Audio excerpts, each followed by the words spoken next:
Hey, all, welcome to Fire Engineering's Humpday Hangout, to our show, the issues and challenges in today's fire service.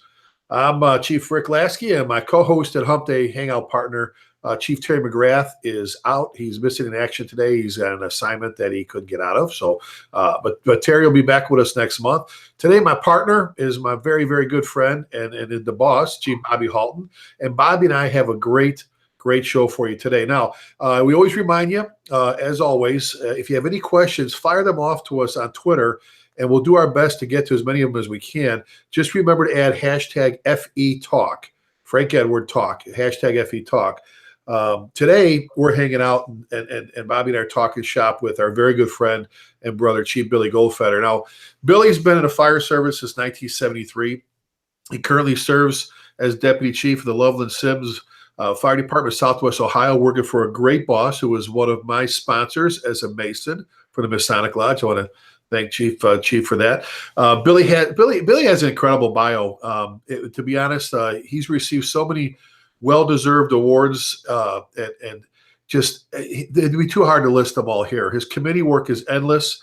And his commitment to the fire service is one that makes a difference every day. Probably the one that most of you know him for, and if you don't, you've been sleeping under a rock somewhere, is Chief Goldfeder and his longtime friend, Captain Gordon Graham. Gordon's a police and fire service risk management expert, an attorney, and a retired California Highway Patrol captain. They host and sponsor the website, firefighterclosecalls.com. Firefighterclosecalls.com. An important note here, it's a 100% non-commercial, independent, and free site with one focus, and that's firefighter safety and survival and getting everyone home alive.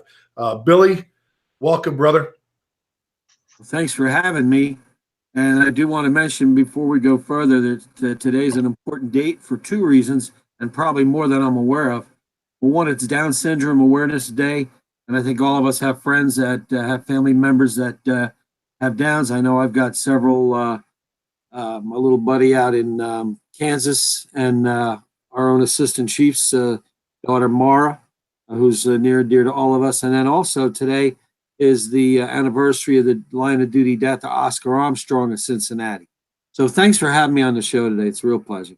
Well, and I'm going to beat Bobby to it right here because he gets to present it to you. But congratulations on receiving this year's Tom Brennan Lifetime Achievement Award, brother. I mean, that is freaking awesome. Yeah, it's blew me away, and I'm still kind of surprised, but certainly no less appreciative. Well, it was fun. Bobby and Steve Pegram set it up perfectly, calling you from the FDIC advisory board meeting, putting you on speakerphone, and what a great way to let you know. I thought that's pretty classy of Bobby to do it that way. It was just pretty cool. But congratulations, brother. Well deserved. Thank you. And you know, Bobby, we were so close. We can't go any further. Billy's a huge part of FDIC. He always has been. Quick update on anybody. I always get you to do this. So, I mean, here we are just weeks away from the greatest conference in the world. And a little update, buddy. What's that? Oh, I love when you do. We're on. Hi. Channeling my inner Chevy Chase. Remember that? Remember we were talking about comedians before. Chevy Chase used to. That. Remember that? That was awesome. So, hey, thank you, Billy, for bringing up Down syndrome awareness. My kid brother Ray has Down syndrome, and he has been a mentor and a great example for me. I think that the neat thing about those folks is that they understand more than we ever will. Right, how important love and family and relationships are. They're incapable of being mean. They're incapable of having ulterior motives. They live in the moment, which is amazing. Right, we worry about tomorrow. We regret yesterday. They don't carry any of that baggage. And he's been a great example to me about how we should treat people. Because when he sees you and his eyes light up, it's pretty amazing stuff, and it's probably one of the greatest blessings it is one of the greatest blessings I've ever had, is to had the privilege to be his older brother and watch him teach us how to be better people, because they're really the best people amongst us, and tragically a lot of people don't value them the way they should. There's a lot of people around the world who think that it's a burden and they think it's a problem, and society and the world will be judged by how they treated those that needed us most, not how we treated the elite and the great among us, but how we treated those that need us, and those folks need us, and we need them, and we need them. So Billy, thank you for that. That's near and dear to me. Congratulations, also, old buddy. Very well deserved, and it's going to be a lot of fun. And I think this will be one of the most fun lifetime achievement awards we've ever given. In no small part due to the cadre of folks that are attached to Billy. I mean, just the guy comes with his own, I don't know, I guess the modern word is entourage, three-ring circus. And a wonderful group of people. It's going to be a lot of fun. It's going to be a great day. And I'm just really, really glad I got a chance to be part of it. And Billy was very kind. We wanted to do it a couple of years ago, and Billy was very kind because we had some folks that we wanted to get to that we needed to. And so I know there's many others that we have on this incredible list of folks and that we want to get to. So FDIC is coming. It's going to be great. We got so much stuff going on. The classes are just amazing as always. And Billy's teaching for us again, as he always does. And the workshops are filling up. So please, if you're looking at getting into some of the workshops, the safety officers are doing a certification class, which is really important. It's all updated. It's important. You can take the class, take the test, and get your fireground officer safety certification class. The nozzle forward guys are filling up. If you want to do that class, please sign up for it. Engine Essentials is getting pretty full. All the extrication classes are getting to the point where we can't squeeze anybody else in. So the hands-on stuff, as you all know, it's limited space. The Tower People's class, which is just a mind blower, I can only put 30 folks a day in that. So we're almost at the edge there. We can't take another person. There's already I think 3,200 of you per day going through that program. So massive amount of people. So please, if you want to do hot, get on the computer and send me your money. But I'm just kidding. No, I'm not. So that's going on. But then even more importantly than that, Monday night or Tuesday night rather, we have the Cancer Support Network Comedy Night, and we were just joking about comedians. Please make that. That's an amazing time.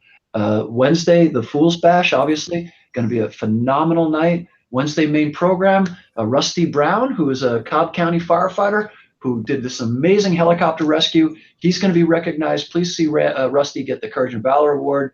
That's always an amazing time. We've got the incredible Dan DeGrice doing a keynote. We've got the FEMA director, Brock Long, has agreed to come and is going to give a quick talk, and Brock's going to hang around to talk with everybody, get your picture taken if you're in the USAR teams, and he's going to have a few minutes to talk to all of us. So Brock is a great guy, and he's cutting out a huge piece of the schedule. Please make that. Thursday is amazing because we've got the incredible Ted Nee, who's going to give us one of the greatest fire service instructors of all time. And you and Ted go way back. You and Ted go way back. Way back. And I can tell you that no one knows course design, and no one knows how to craft a message better than Ted Nee. Or arguably, I think the best. And he'll be speaking, and the incredible Gavin Horn will be speaking, which is just phenomenal. And then the Billy Goldfeder is going to accept the Lifetime Achievement Award, which is really special to me.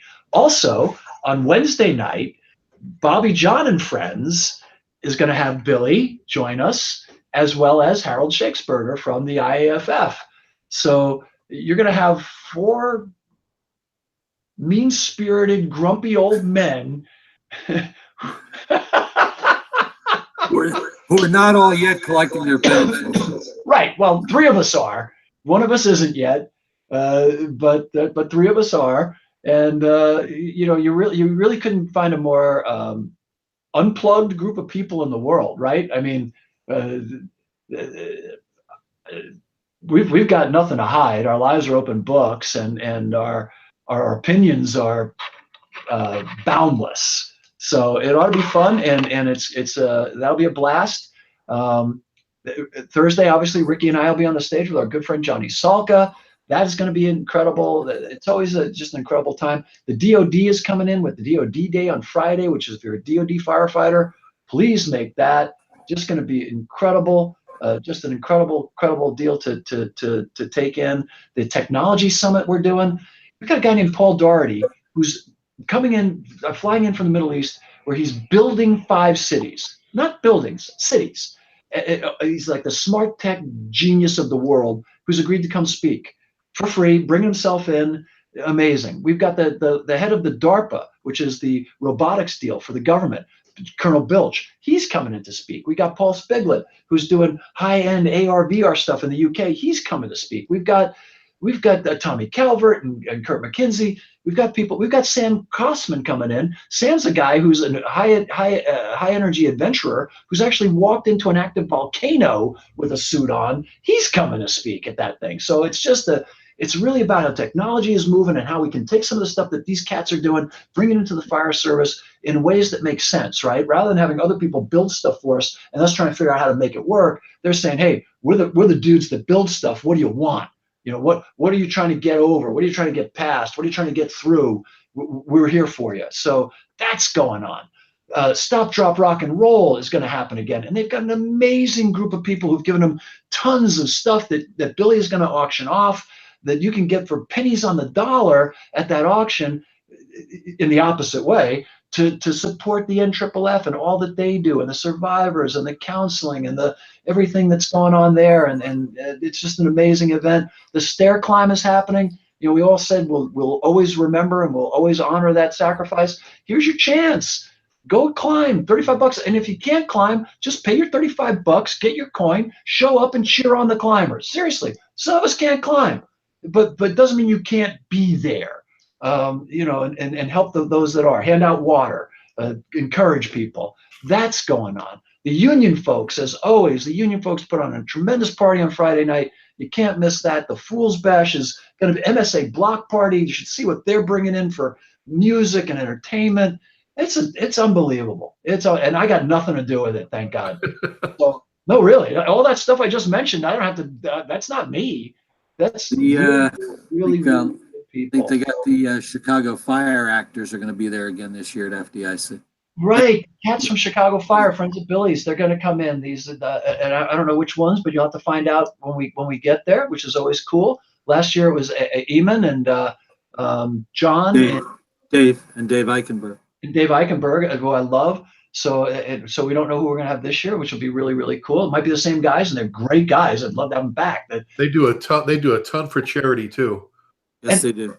And then the only other thing that I want to pitch, and I apologize for rambling on, and you folks who know me know I ramble. So the 5K Courage and Valor Fun Run. Every year I've challenged my good friend Billy, and every year he's stood me up. So, and the thing with the 5K Fun Run is you really don't have to run. I would love if Billy could be there so everybody could, say congrats. I will be registered. All right. Billy will have a T-shirt.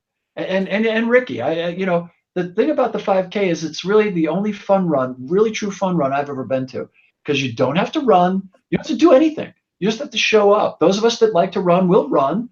But if you don't like to run, you don't even have to walk. You can just show up and tell people, attaboy, way to go. And it's a blast. And the money goes to Courage and Valor.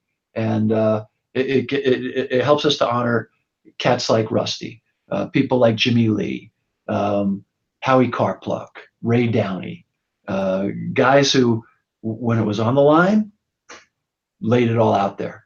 And Kevin Apuzio, Jimmy Apuzio. I mean, guys that live and dead that deserve us to say, hey, Mr. Biachini, who we lost this year, used to call it the Congressional Medal of Honor. He felt it was like a Congressional Medal of Honor.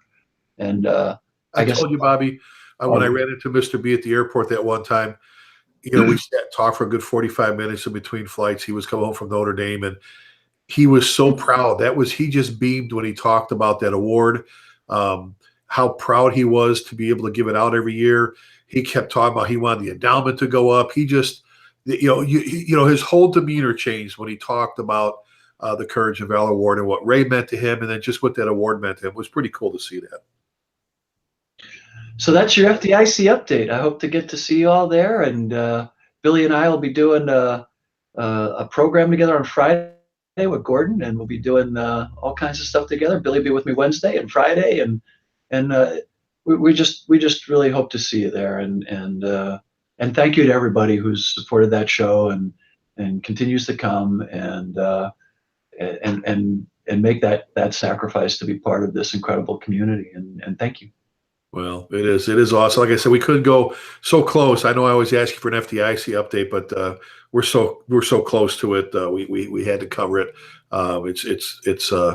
It's incredible. And you know, first thing, I've already got about 4 questions from guys I've been tagging here, Billy. I guess the first one that maybe Bobby and I can lead off with you. There's already 2 people have asked, and you know, firefighterclosecalls.com is absolutely incredible. I always call, you know, that, and we'll talk about the secret list, which I call the world's worst kept secret.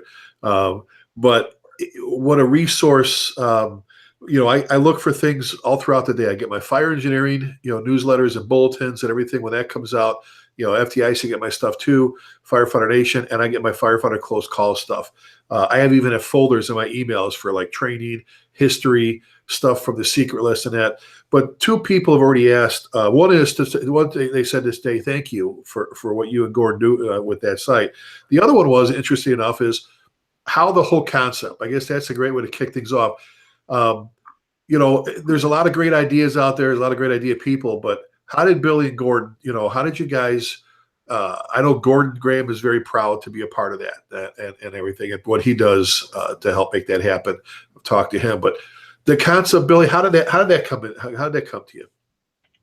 So, old friend of mine, a retired Chief Jack McElfish, he used to, about every 3 or 4 months, send photocopies of articles of fire-related information to about 20 or 30 of us. And you get this big envelope, this big manila envelope, jam-packed with articles of fire stuff.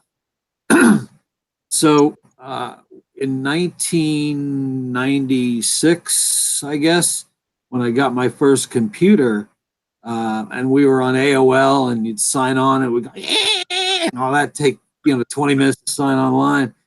And so I started sharing that with guys like you and Bobby and Jack. And I would just take articles that I would find, it was even before Google, that any articles I find related to fire activity, and I'd send them. And I'd send them, and I'd send them. And then eventually the list got pretty big, so you'd get a whole list of names. So I discovered something called Blind Car BCC. So that shrunk that whole top down so I could focus on just the quality. So over time, people said, well, who's on your list? And I said, it's a secret. And it wasn't. I didn't give a damn who I told, but that's kind of how it came from. And then I started putting on there, firefighter struck by car, the secret list. And it just grew and grew. And it was really organic. I mean, we don't advertise, obviously. We accept no funding. Gordon Graham personally pays all the bills. We have about a staff of. Say that again, Billy, because a lot of people don't know that. Yeah. Not only does he do incredible things for police and fire and corporate stuff, but the first time he told me that years ago, we were having dinner, and I'm like, I never knew that. And I love Gordo. You know what I'm saying? But say that one more. He funds. Yeah, it's well over 5 digits a year to maintain the secret list and firefighter close calls. And he pays every penny of it. We don't see a nickel.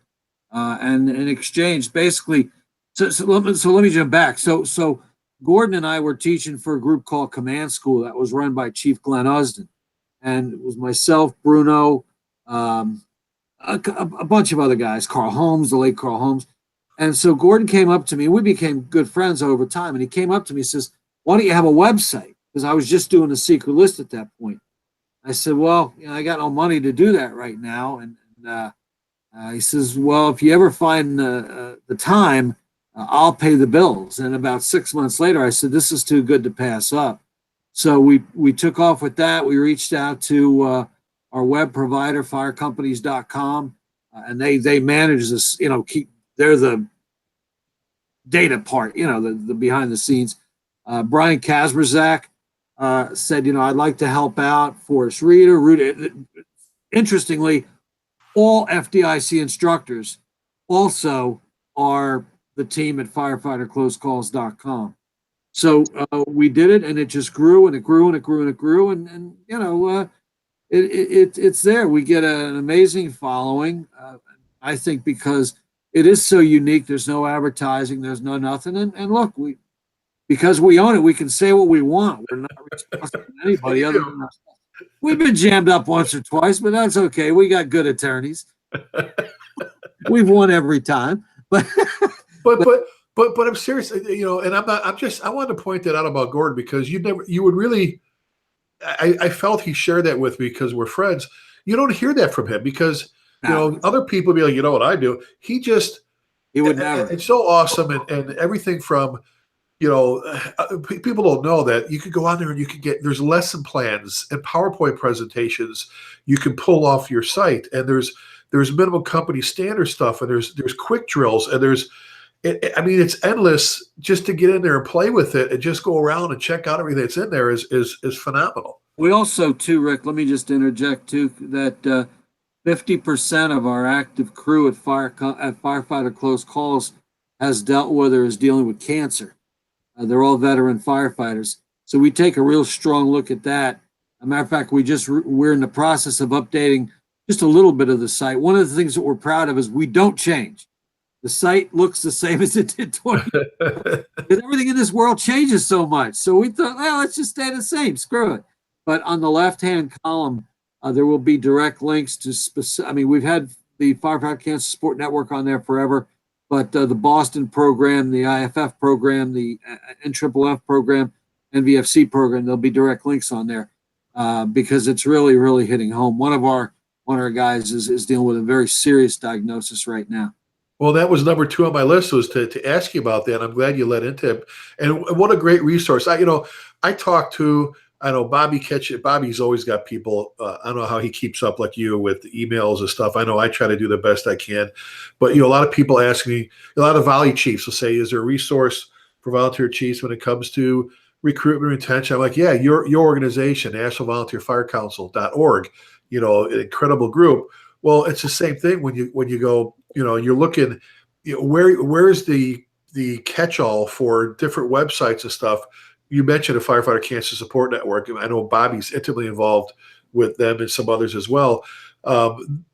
It'd be a great landing pad, if you will, if that's what you want to call it, to send people, say, look, if you're looking for any information, here's the website to go to. One place, boom, there you go, and you can click any these links. Because we all know people that have been affected with it, and you know, when you know people, you feel bad for them. You're sincere. You're being a brother and sister and all that. But until it hits you, you know, it's kind of a, you know, sometimes it just spins the importance and understanding the networking that goes on with that is incredible. I mean, just like I said, the Firefighter Cancer Support Network, there's people, you make one phone call, the next thing you know, there's firefighters that you didn't even know are calling you saying, hey, dude, you know, where you at? Let's get through this together. Yeah, they've been through it and everything else. And I don't think enough people know that or utilize that. So that's an awesome idea to put all that there, so people can just go one spot and click and get some information. You know what's interesting too, and it looks at the. We did a baseball hat for some of our folks for Firefighter Close Calls, and on the back of the baseball hats, it's our 20th anniversary. On the back, it says "Pretty Good Bastards After All," and the point is that 20 so years ago when we started this, we took a lot of hits, but we're all big boys and we can take it and we can hit right back. And what probably the most satisfying thing is seeing improved behavior while not being any less necessarily aggressive on the fire ground. We're seeing people understanding that, you know what, being covered with all that shit on the fire ground is not a good thing. We all know people who are dealing with cancer. So that's probably the greatest satisfaction, is that being survival conscious. I try not to use the word safety because I unfortunately it's become abused, and it's even used by folks who probably shouldn't be using it, like Bobby was talking about earlier. People who are preaching to us about our job that have no idea about our job. About survival, and whether it's survival at City Hall as a fire chief or survival on the fire ground, we really focus hard on that. And now it's exciting in our career to see somebody who's covered with shit when they come out get hosed down and get it off you, because we now know what that stuff can do to us. Sorry if that radio is interfering. I'll turn it on.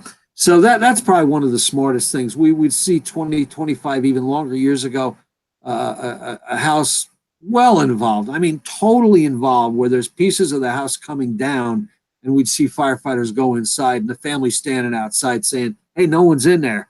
So we're seeing some pretty positive behavioral changes, but yet I think we are overall maintaining the aggressive responsibility we have to the public, that when there's a potential of somebody being in there, we deal with it. So it's a good time to be around. Well, and Bobby, you and I've talked about this umpteen times about the cancer awareness and some of the things, and that it's not, the days.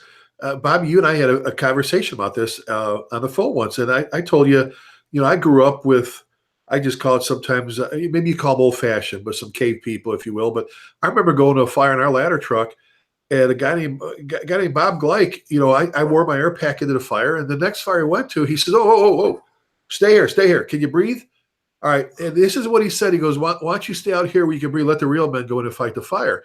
And I stayed outside, being the new guy, and my chief, Bob Rubel, pulled up, and he's like, what are you doing out here? I said, and I told him what happened. He goes, and you listen to him? And I'm like, and when I saw people like Eddie Enright, decorated, incredible fire chief with Chicago, deputy district, battalion. I've got pictures of Eddie, battalion chief, wearing his air pack, wearing his mask and wearing his pack and that. And he would say, well, because I want to live longer. And this is a guy that at first, SS1 guy, probably took a lot of smoke and everything. But Bobby, you've talked about it, the cancer awareness side of things. Just, I guess, you said we just got to be smarter as to how we look at all this, right?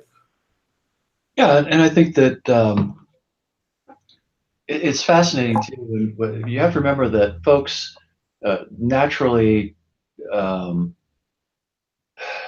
struggle with things that are disruptive, right? Like air packs were disruptive back then, and so they didn't understand the need for it yet. So you really can't hold those folks accountable for their. We didn't know what we didn't know. Right. We don't know what we don't know. And so, and one of the things we do is, humor and bravado and stuff like that sometimes when we're intimidated by something. And we see it today.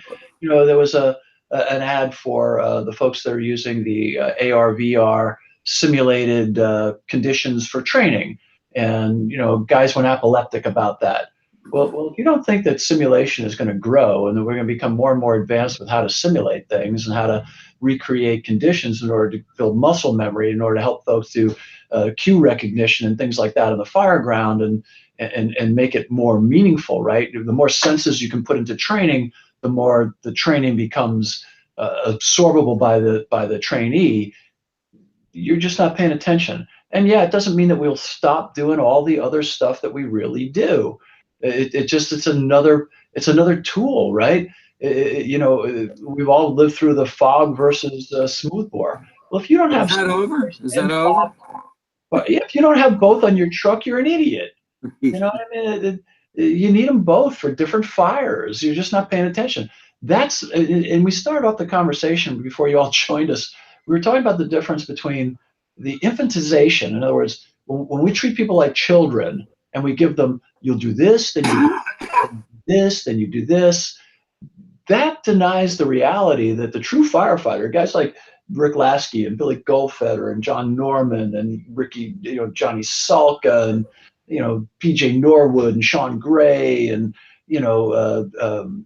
Kyle Sampson. Those guys are craftsmen. Those are artists. Those are people who are highly skilled, highly trained, dynamic people who understand things that are invisible to folks that don't know what they're watching. And even to some firefighters who aren't at that level, right? Like I watch the extrication guys do stuff, and I'm not an extrication guru. And so I'm like, wow, and I kind of know what they're doing, but I don't really understand all the little stuff that they're doing. And that's kind of what we were talking about. And so I think that it is a really great time to be in the fire service. I think we've got really amazing things going on. And as far as the cancer goes, everybody knows my story, and one of the toughest things is really being alone. And I always tell the story that in '95, when I first got diagnosed, the first call I made was to Ted Nee. We talked about Ted earlier. He was my friend. He was my partner. And I just wanted him to know. I wanted to hear Ted's voice, and I wanted to hear it tell me to say, "Jackass, you'll be fine," which is exactly what he said. You know what I mean? But up until that point, I just had doctors, and I had the word cancer, and there was no cancer support network. There was nobody to talk to.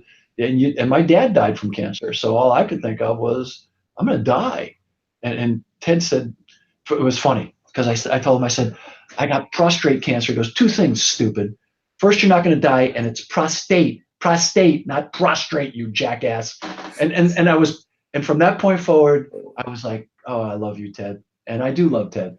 And I was fine. And now we've got, as Billy said, a network. And one of the things to be careful about, and I'll just say this, is that our numbers that we know from the metadata analysis are higher in 9 cancers. And although the significance of those numbers is still under study. But the important thing to remember is that firefighting is causal, right? We know the LeMaster study was highly fraught with some issues. So when we're out there saying 10 times this and 9 times that, that's not correct. So, get the updated information. Go pull up the CDC Daniel study, read it. It's very simple to digest. If you can't, give me a call. I'll tell you what we're talking about. But the important thing to remember is it's causal. It's acquirable cancer. In other words, it's a cancer that, like prostate cancer, every man alive has it. The firefighting, although we have a higher incidence, we don't know what the direct correlation there is, and it's not that much greater than the general pop. But other cancers that are more esoteric, more rare, we do have numbers that don't make sense, right? So we get that part of it. But whether you got the cancer from hereditary, whether you got the cancer from fighting fire, when you get cancer, you don't want to be alone. And that's what's so important about what we're doing. It sucks to be sick alone. And years ago, we were sick alone.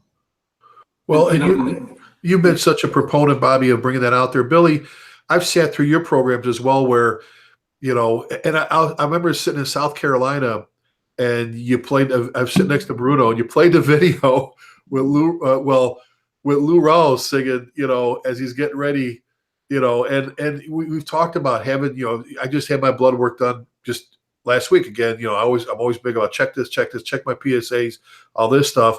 And the other thing was the tape you played, the video you showed, was that from Saturday Night Live or from, no. It was In Living Color. In Living Color, where he's singing the song, getting ready, to give someone an exam. And, but you'll never find another love like mine, and he sticks the tube up the guy's ass. But the whole message was, and you've said it pretty pointed. If you're not getting yourself checked, you're already behind the curve. Let me recommend, and we put this out on a secret list yesterday, and I know it's been out there, but anybody listening, Google Glenn Preston, Boston Fire Department, and take 10 minutes to watch that video. Just 10 minutes, Glenn Preston, Boston Fire Department, urban firefighter going as many fires as anybody goes to. And just watch him for 10 minutes. I'm begging you, 10 minutes, Boston Fire Department, Glenn Preston.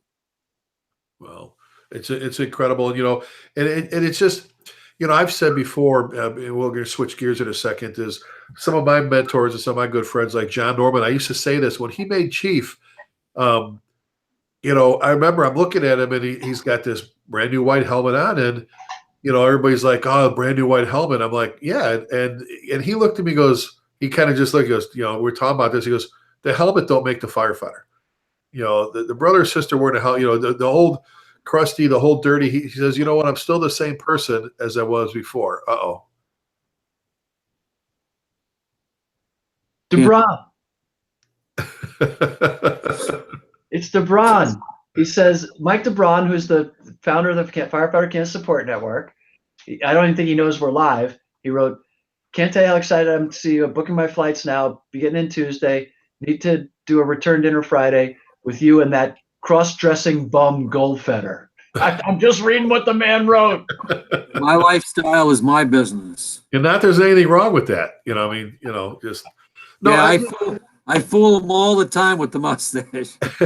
But I'm just so glad that again, I brag on Bobby with what he does. I brag on the classes with cancer awareness, especially with the whole mental health awareness challenge that we have out there to get people to pay attention more. Before we shift gears, because I know I want to throw a question out there about some videos and some tactics, Billy, but I know, I do talks every year like everyone here does on 9/11, and the numbers are just outright staggering as to how many first responders, police, fire, EMS, because we're all split up, Port Authority, NYPD, the EMS, and the fire. How many people back then and how many people now are fighting World Trade Center related cancer? It's staggering. As of the other day, if it's not 150, it's close to, for FDNY firefighters killed post 9/11 from 9/11 cancer illness. It was just, the numbers are just, and then how many we've lost, how many are fighting, and how many have been affected. It's thousands. It's like, I think it was like 5,000 for something. It was just like this ridiculous number, for what occurred there. So shifting gears a little bit, we're still talking about, but it's just, we just got to get better. Rudy Jackson, a great fire chief, just retired from Fort Worth. Rudy's a great guy, well-deserved retirement. And Homer is one of the three. It's one of our authors for Bobby. He's one of the top 3 executive chiefs. And we had him on the show. I had him on a radio show a while back, and he talked about they had IFF come in, Billy, and do the whole cancer awareness and gear turnout, your turnout gear, your protective clothing thing. And then he started talking about, we talked about it, we used to have our gear next to our beds. We used to think all that was cool. You see guys all the time. I never understood why you go to rehab, you pull your bunker pants down, you leave your hood. It would, especially here in Texas, your hood, your scarf around your neck. But just to interrupt you for a second, in defense of these guys, it wasn't so much that they thought it was cool. Your gear was by your bed because you thought it was quicker. Right. No. Right. I'm just saying it's an awareness thing of how things have changed. You're exactly right, Bobby. Not digging those guys. It's just, we used to put it there. And he said the same thing, is we used to put it in our trucks and our cars and bring it home with us sometimes where a kid's sick. And then he brought something up that, what they saw happening was, in a few instances, was they had bed bugs in some of the firehouses. The guys were bringing the eggs back underneath their boots. And then a couple of guys brought them home because they're bringing their gear home. He goes, there's a whole bunch of reasons why you should be taking care of your gear. Just washing it, keeping it maintained a little bit better. And it was a great point he made about that as well. But it's just, there's a lot of things we used to do back in the old days that we don't do anymore because over the years we realized it's just not good. And I think we're getting better all the time. I used to poop myself. I don't do that anymore. Well, at least not. I hope not. Well, we got some great people listening to join us today, Billy. Doug Price is a captain with the Hickory Fire Department, and he's out in Carolinas there for us, North Carolina. Your good friend Joe Kitchen from Ohio's listening and paying attention and keeping his guys down there. Joe's a good guy. I want to get to change gears a little bit. We talked about Gordon, and then we did mention Lexapol, another great thing that takes care of people. We talk cancer awareness, but Billy, a lot of the videos that Bobby and his folks post, that you post, I don't get on there and comment negatively. We did a show, Humpday Hangout show, Bobby and Terry and I, a while back, called the Bullies, Thugs, and Facebook Firefighters. And you were talking about that before on the air, Bobby, about what I call the Facebook firefighters. And you can't post a video without people dropping you. It's like, instead of saying, in light of the cancer awareness, that we're doing now, I'd rather they had their air packs or their face pieces on sooner. Instead, we got to call them names and curse at them and things like that. All that alone, I don't think you'll ever get away from some of those, you used to call them the faceless wonders, Billy, that get on there and say stuff. Are you not frustrated? I'll throw this both to you and Bobby. Are you not frustrated with, I watched the videos, and I think we're so far down the road jumping out of helicopters with carabiners and stuff that we no longer can stretch hose. we can't get water to the fire. And I'm not being the armchair guy sitting here. I'm just going, okay, you pull up with a pumper, get fire blow out the front of this thing. Whether it's a deck gun you go, whether 2.5, whatever line you do, I pumped. I know how long it takes to, pull the parking brake, put it, pump, put it in gear, prime it, and then stretch the hose. And I guess, I want to throw that out to you guys, whether it's training again and everything else we've talked about before. But do you not get frustrated? And I guess the easy answer to this will be your answer as to the solution for all this. Watch it. Like I said, just that getting water to the fire. If we're dealing with that, stretch and hose. Company office. You can have the greatest chief in the world, but if that message doesn't get down into company officer, nothing happens. But you can also have the worst chief in the world, but give me some good, motivated, gung-ho company officers, and we'll get shit done. It'll be a miracle. And that, to me, is the solution. Everybody says, oh, my department doesn't. Then, you know what? Get on the internet and download it yourself. There's videos to learn from. There's all kinds of online stuff, fire engineering, firefighter close calls, yada, yada. If you want to be a good company officer, the solutions are out there, from HR training to the tactical stuff, regardless of what's going on above you. And we've all seen those companies that shine above and beyond. And that's because it's 7 o'clock at night. They're not resting off their dinners in an easy chair. They've eaten and now they're back out stretching lines and stuff. And that's the basics. The department's going to make you do your hazmat. The department's going to make you do your EMT stuff because there's laws behind it. There's no laws behind continued training for firefighting.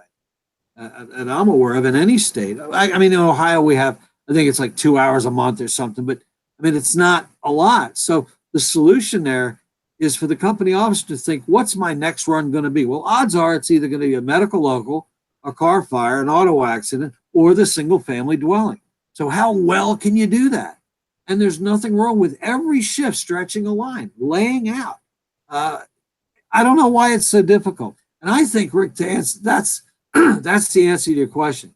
When you see companies that cannot stretch a line, that cannot open up a room or whatever the task is, it's because it's failure at the company officer level. Not the company officer fault necessarily, but that's where problems are solved at the company officer level. If I could click my heels and make a wish, that's where almost all our energies would be spent, is the future and current company officers. Because once you make good company officers and get them motivated, then they'll follow up the line as chiefs and carry on that stuff. So that's kind of my thought. Well, and Bobby, exactly. That's great. And Bobby, you said, how many times have you said, that, well, first of all, we've talked about the honor we have to hang with the people we hang with is because they love the fire service more than life itself. But you've said, Bobby, on this show we've talked about before, you don't need a burn building to stretch hose, to practice stretching hose. You don't need, Bobby, I've heard you say what you got to do, and I think you said like this, you go, get out. And Billy just said it, and get out and stretch hose. And it's a pretty simple thing, whether it's in the park, in the parking lot, down the street, whatever, on the way back from a run. One of my captains in that trophy club, we're coming back from a run, the engine pulls over at the park, and when his firefighters gets off, grabs the cross lay, he's going around the jungle gym set and around the little springy duck thing you got to ride. He goes, yeah, I told the fires over there, stretch a line. He had to get through all these obstacles. And they're and you've said it, Bobby, you can be as creative as you want when it comes to stretching hose. Yeah, probably the worst place you could do it is at the fire academy. Duh, right? I mean, you did it there enough that you know that ground so well that probably, as you just said it, maybe the best option if you want to practice laying line is find a street where you're not going to block any cars or whatever. Lay a supply line, flake out, and pretend that house was on fire for a minute. And if people ask you what you're doing, say, we're just getting ready in case your house catches fire. And they'd probably say thank you. And I think it goes back to the whole conversation we had earlier. I think that there's been such a plethora of people telling us what an easy job this is, and all you got to do is this, and all you got to do is that we've infantized the very fact that it's really about highly skilled craftsmanship, and it's really about honing those skills endlessly to enable yourself to be able to do something better. I mean, the great musicians in the world didn't stop practicing once they got great. They kept practicing. Larry Bird, who was probably one of the best basketball players of his day, would show up an hour before the game and shoot free throws.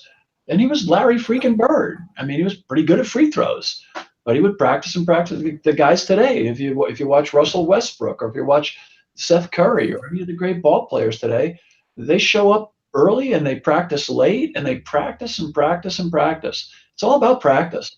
It's all about craftsmanship. It's all about learning new little tricks and tips, and understanding the nuances of what the basics entail, right? Someone can teach you how to throw a ladder, but after you've done it a few thousand times, you start to learn little things about that ladder that nobody else but you might know, and you share it obviously with your teammates and such. But I'm not a laws guy. Actually, I'm a safety anarchist. I think that laws actually inhibit people from creating and growing and expanding and innovating and learning, because they'll practice up to that standard, and then they'll believe that they've got it licked. Well, just enough to get yourself in trouble at that point. So, and Bobby, you and I, when we teach the Company Officer Academy, I brought up before 2 instances. Billy, you just said it. I was riding 235 engine in Brooklyn when John Cullen was lieutenant, a great guy, and we lost him on 9/11. And not John, but we lost Battalion Chief Dennis Cross, was 57 Battalion. And I remember going after fire after fire after fire with them. And I remember at 2 o'clock in the morning, we're doing the Nance drill with the handcuff now through the pole hole. 2 o'clock in the morning, Chief Cross is sitting there. And again, like I said, we lost a great man, another one on 9/11. But he's sitting with a cup of coffee watching. And we're hauling guys up to the pole hole, the fire pole hole in the firehouse with the handcuff knot. Here's another one. And I know, Billy, you'll love this. And Bobby, 38 truck in the Bronx, 88 engine 38 truck in the 18th Battalion. They were actually first on with that multiple fatality fire they had recently, and did an incredible job. They're on the scene like in 2 minutes and like 7 seconds, something like that. 38 truck, they know pretty much they're going to a minimum of a fire today. They know they're going to a job. I'm driving your car to work. They know they're going. And a lot of guys don't notice. To our viewers, I just want to say this. They check their saw on their ladder truck every day by pulling the ladder truck out of their 125-year-old firehouse, whatever it is, Billy, setting the main ladder to the roof. They climb up with their saw, and they have a roof cutting prop. They have a prop on the roof. That's how they check their saw. They know that they're going to a fire today. They know they're going, yet every day they check their saw by cutting with it and running it and carrying. There's other places that go, well, Chief Goldfeder, it's not saw check day, so we don't do it this week. And you're like, oh, but like you said, every single day they're ready. And Bobby, you said it, it's like all of a sudden it's just muscle memory, off we go, everything's right. And when things don't sound right, when they're not running right or whatever. But Billy, you said it, they make training a priority. Jimmy Lee, who got last year's award at FDIC for the amazing rope rescue that him and the other crews made together, and I were talking. I've known Jimmy for a while. I've known his dad. Jimmy actually started as a volunteer fireman out in Pennsylvania, so I knew his dad, and we've become friends. And I talked to him about that rope, and that rope is an example of preparedness. We could have ignored that rope, because what's the odds of us having to lower somebody down the building? But yet there's a specific time where that rope is checked. They wear gloves so they don't get their oils of their fingers on, and everything on rescue on a precision check. And it makes me think back when I was a little bit younger. I would go ride with Captain Morris, Senior, and Rex, of course, is the captain there. And the dare was, we dare you to come in and find us not busy. We dare you to come in and find us sleeping, because you're not going to do it. That's what your day's off are for. And I could argue a little bit about the need for a little bit of sleep once in a while. But the fact is that wasn't coming from the commissioner, chief of department, deputy chief, or anybody else. That was Captain Morris, his son, and him both deciding when they're going to run a company, they're going to run it. So if it's their family members who need trouble, who are in trouble, they're going to get the best quality. And I think if we put that template on, if you're a lieutenant, captain, sergeant, wherever you operate, imagine it's your family, your wife, your kids, your husband, your boyfriend, whatever, that's traveling through your district, and they have an accident, and you're first due with the jaws. How good are you going to be? Or if you work in an area where your family lives, How good is your company when you get there, you get to that fire? It's that kind of surgical precision. And again, everything I just mentioned does not require the chief of department's involvement. It's the company officer.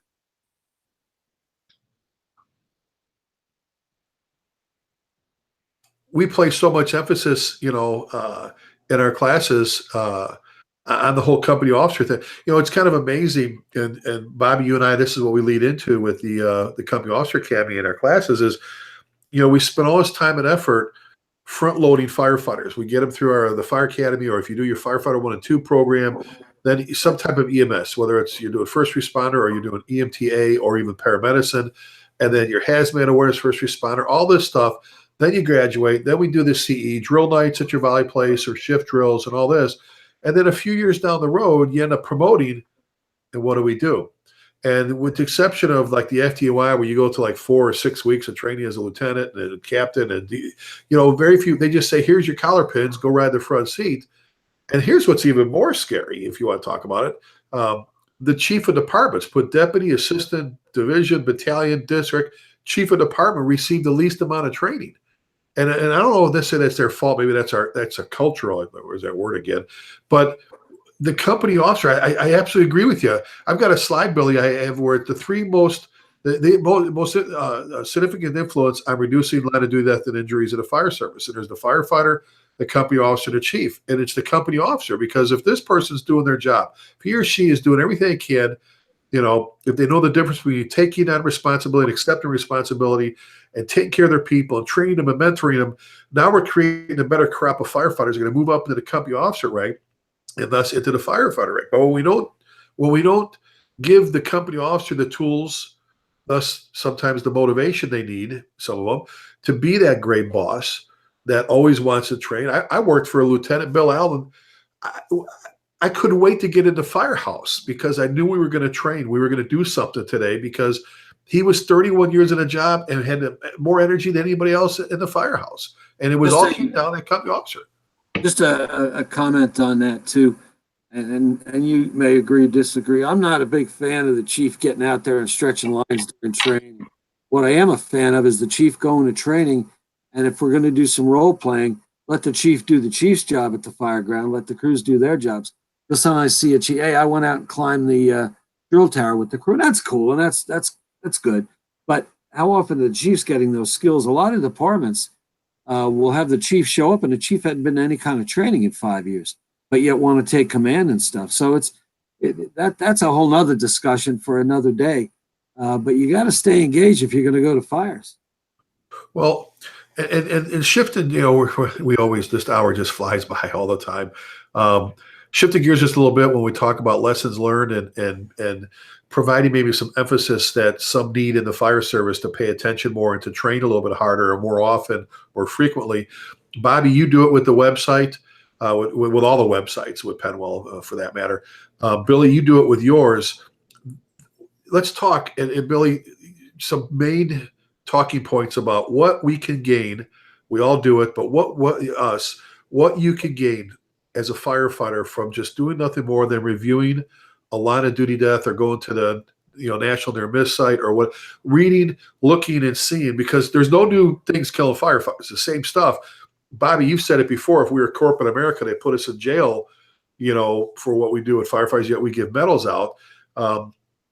The importance, Billy, of learning from a line of duty death or a close call or whatever, and maybe grab 2 or 3 points out of that for our listeners, our viewers. So you buy the T-shirts, you put the stickers on your helmet because you want to honor the firefighter. We'll line up in 10 deep of firefighters at the funeral, and then we go back to quarters. And a year later, when the report comes out, we may or may not look at it. I can't tell you how many fires that I've been involved with, working with NIOSH as an SME, that we're seeing the same thing. I mean, we had a fire in the last couple of years where there was just no accountability. The RIT team didn't want to be RIT, so they just went in and played. Crews separated inside. Companies were all on different frequencies. And the only reason they found this down firefighters, an engine company was stretching a line in the basement, and they found the firefighter down in the basement. There was a large hole in the first floor. People knew about it, but nobody got on the radio and told people about it. This is not new. We've had holes in buildings before. So what's our lesson learned? When there's a hole in the floor, you make an emergency announcement. If you're assigned RIT team, you're the RIT team. Do as you're freaking told. I mean, it's just unbelievable. So while we are absolutely improving, and I think we see more disciplined firegrounds in our career now than we've ever had globally, because some departments were always disciplined. And that comes from read the report, just go through the bullet points and identify it. What if this was here? Could this happen here? Could our mutual aid department come in and refuse to do what they're told? Those are the things we can learn from. So I think those are the points that you want to honor somebody. Sure, buy the t-shirt, buy the sticker, but get the free report and go through it and learn. Not a single NIOSH report is published without the department reviewing it first to ensure it's factual. So it's not like some other group is doing this report. It's genuine, it's honest, and it's stuff we can learn from. Well, and I have a crystal ball I'll put up on one of my PowerPoint slides and say, I wish I could provide you, as a firefighter company officer chief, a crystal ball as to what's going to happen next. And I always point to, go just what you said, go to NIOSH. They have videos and pictures embedded and audio tapes and things. And there's, I mean, it's just incredible the information you glean from that. Bobby, you said once, I remember you saying once that near misses are nothing more than an LODD that didn't occur. I remember you saying that, Bobby. May have a pretty cool line. I'll take credit for it. Okay, and beyond that, one of the things to be very careful about is floating above the crowd, right? Which oftentimes we'll read a report and we'll go, "Oh, we would never die. I would never." So bullshit. Right. Yeah, right. Read the report and say, "Okay, what was he trying to do? What was he seeing, thinking, feeling, hearing, or she that made him think that would have made me think I would have done the same exact thing?" And then you're learning, right? But as long as that guy is Snidely Whiplash with an evil mustache or some deviant, or you put some name to him like aggressive, macho, freelancer, you insert the derogatory term here, you don't learn because you vilified that person. So you've elevated yourself. But if you say, wow, what were they trying to do? Why did that make sense to that person? Nobody goes to work to do a bad job.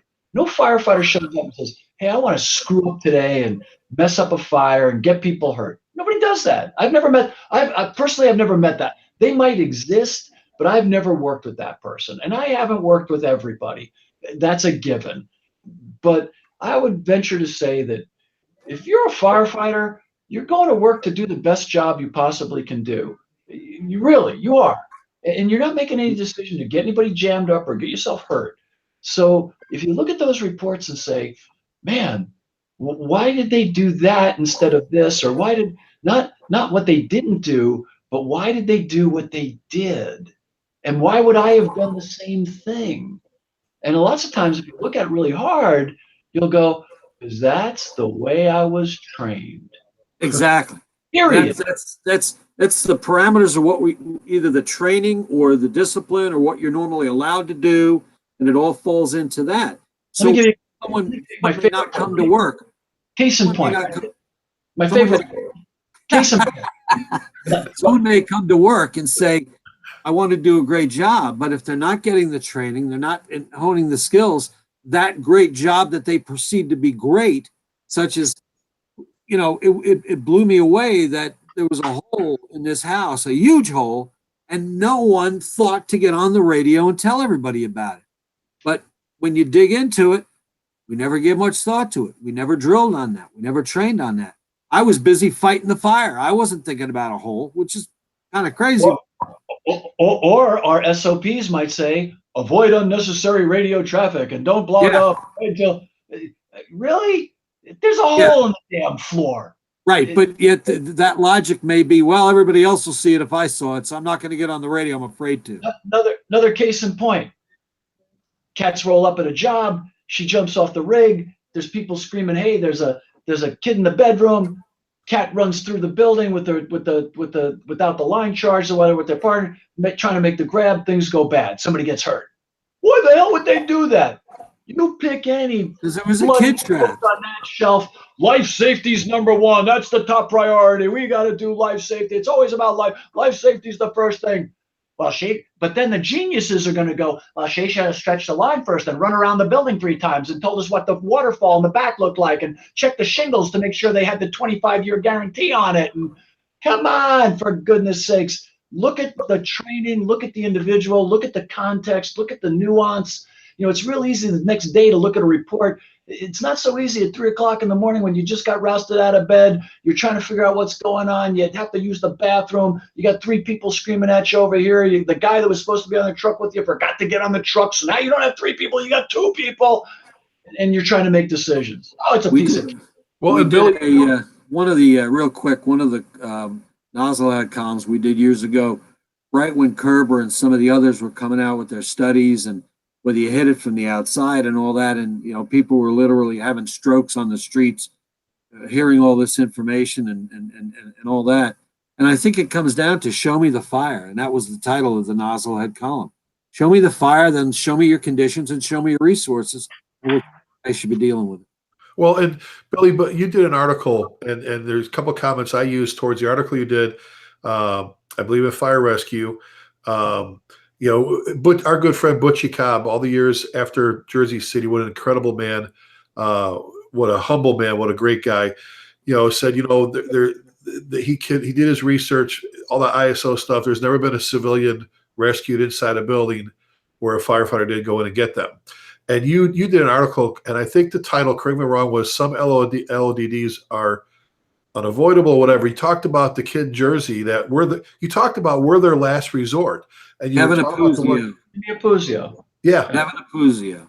And you talked about that, we're their last resort. My buddy John does a program called, we're number 2, meaning he goes, when you pull up to some moms out there saying my kid ran back in there, he goes, if you take your helmet, this whole number 1, he goes, you take your helmet off, there's a number 2 in there.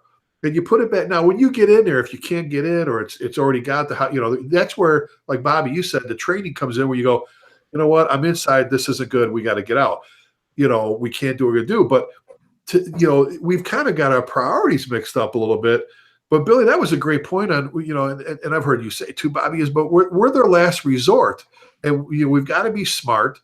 But it all goes back to the training and being objective and listening and learning and never stop learning. But that was a great point, Billy, about the whole we're their last resort.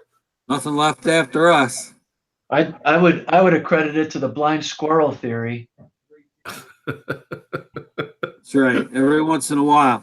Oh, God. I'm warming up for Wednesday night. Oh, you're killing me. You and your Advil. You're killing me. Killing me, Smalls. Hey, Billy, as we close things out here, Terry's usually with us, and Bobby's almost always with us. There's so many shows he jumps in on, and we always try to end with a message. And you talked about working for great bosses and great chiefs that know how to work with great company officers and how to mold, mentor, develop those company officers as well. But you talked about the importance of the company officer and about training and about leading and about being that good boss and leading from the front.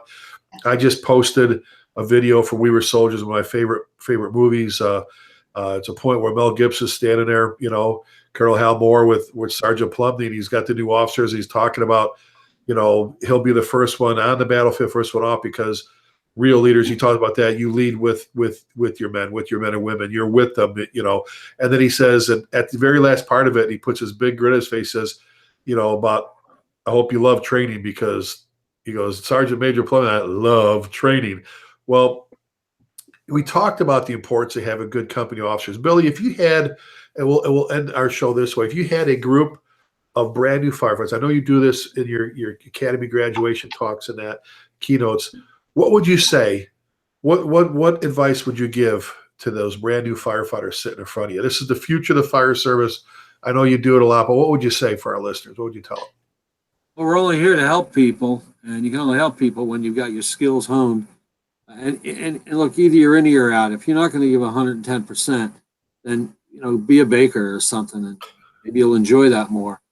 But if you're going to be in the fire department, give it 100% as if it's your family that you're going to have to deal with next. And again, it reverts right back again to that company officer who keeps you motivated, who keeps you gung ho. For those who may not, and look, there are days none of us are self motivated. Trust me, we all get there. That's when it takes that boss who's going to motivate you, keep you moving, and that battalion chief over the company officer to do that as well. So focus on the fact that we are their last resort. People call us for a reason, even if it's Mrs. Jones at 3 a.m. who crapped her pants and somehow 911 sent us to that call. And you get there and your job is to clean her up and put her back in bed. And you wonder, why am I here? This is a bullshit run. And the answer is because her family's not there. Obviously, someone's not there to take care of her. So whether her house is on fire or she needs a diaper change, either you're in or you're out. I love that. I love that. Bobby, closing thoughts? Yeah, I just echo what Billy said. I think what I always like to tell folks when they're starting off is that take the job seriously, deadly seriously, but yourself not so much. So, have a. I love that. I love that. Yeah. Have a this is the most humbling job in the world, man. It just is, and so be ready for that. So, and enjoy yourself. All right, take the job. The job is when you talked about people like Bobby Morris, you talked about people like Billy Goldfeder, you talked about everything about what we do, dead serious. About us, not so much. that's volunteer. That's career. Everybody, we're not. Right. I'm just. Yeah, no, we are. Right. I realize I'm a silly 60 plus 60 mid 60s-year-old fella hanging out with a bunch of incredibly physically competent, talented young people kicking ass. And yeah, right. And I get that, right? It's fun. It's fun to be.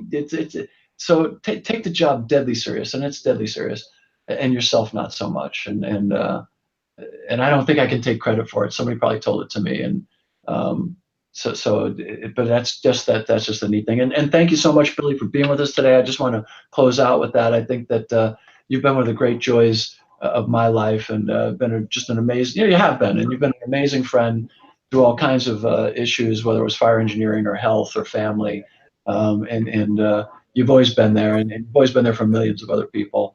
Hundreds of thousands of other people, and people know that. And so I think it's a well-deserved award, and I can't wait to do that at FDIC. And I hope that everybody that you know and love that can get there, and I know many of them can.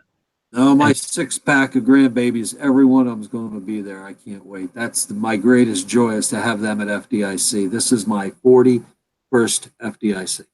And we will be streaming it live. And so, the folks that can't be there can join with us online and see the award, live as we give it to Billy. And it's going to be a lot of fun. And thank you for joining with us on Wednesday night. I know there's other things that you were supposed to be at that we had to work with. And thank you for doing that. That's going to be just an amazing time. And for those of you that don't know Harold, or just think that Harold's the union boss and you see him doing his job, that's his job. You're going to get to see another side of Harold that Billy and I know. Harold's a really neat, gentle, funny, goofy kind of guy. When you get him alone, he's just a blast to hang around with. And you're going to get to see that side of Harold, right? Which I think is really important. And I want people to see it. He's a dear, dear friend. And so John and I are really looking forward to having these two guys with us. And we just couldn't be more excited. And,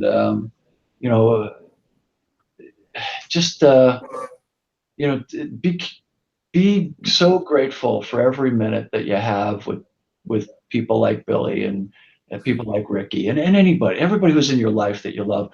And, Andrew Bassard just sent me a great note about Down Syndrome Awareness Day. Andrew's boy has Down syndrome, Caleb, and Andrew is an amazing instructor, a wonderful human being, and he is so grateful to have Caleb in his life, and he gets that, right? And so if for nothing else, go to FDIC for all the Calebs out there, so that we can be the kind of people that kids like Caleb and men like my kid brother Ray deserve to be there for them when they need it. Look up to, sure. Yeah, look up to. So that's all I would have. And Ricky, thank you for allowing me to be on your show. Well, my show, it's your show. You just let me I just get to have fun every third Wednesday here. So thank you, Bobby. And, to both of you, I was going to end with just saying, have an impact on somebody, an impact in the fire service. I end my classes differently than I have so for the past several years, where I look out and I say, look, when I said it's an honor to be here with you this morning or this evening or whatever it was, it's not what you think it is. Every instructor always says it's an honor to be here with you. What I mean by that is just look around this room and think about the impact. Consider the impact sitting in this room. This isn't about someone going home and, no disrespect, but delivering someone's pizza to them on time or getting a newspaper to them. We're talking about people that are placing their hands on people, saving their lives, whether it's 2 minutes, 2 hours, 2 days, 2 years, doesn't matter, protecting someone's livelihood, taking care of their family, like Billy mentioned, is having an impact. And I'm looking at two guys on the screen here that have had and continue to have an incredible impact on the fire service and beyond. So Bobby, thank you for everything you do. Billy, I can't thank you enough for joining us today and for what you do every day, brother. Your impact, you'll never, and I'm just going to say it, you'll never truly know the impact that you've had on the lives of others beyond the fire service. But I'll selfishly say the fire service, you'll never truly know, brother. It's unbelievable. I love you. I love you. I'm so excited for you, Bobby. That was such a cool way to let him know with a phone call on speakerphone to let Chief Goldfeder know he is the 2018 Tom Brennan Lifetime Achievement winner at FDIC. It's a long time coming, brother Billy, and thank you so much for everything you do, pal. It was wonderful. Thank you. I look forward to seeing everybody at FDIC. Perfect. Now, Billy, if somebody wanted to get a hold of you, reach out to you for information or to have you come out and do a class for them or whatever, email the best opportunity. Yeah, you can reach out through firefighterclosecalls.com. And if you're not paying attention to that and reading and getting it sent to you, and you're not part of the world's worst kept secret, the secret list, then you need to sign your ass up or you're missing out. We know how to get a hold of Bobby. Just open up the front of that magazine. Great way to get a hold of Chief Hall. Terry McGrath, Chief T will be with us next month again. Terry's at tmcgrath@cityoflouisville.com. And I'm at 5alarmleadership@gmail.com. Reach out to us. We'll get back to you as soon as we can. Hey, we're all on Facebook. We're all on Twitter, the web, everything else. So you get a hold of us. Our next show date for Issues and Challenges is April 18th. You can always catch some great shows on Wednesdays here. This is a very, very popular show that people love to just be able to tune in and to be able to interact with some great people like Chief Goldfeder.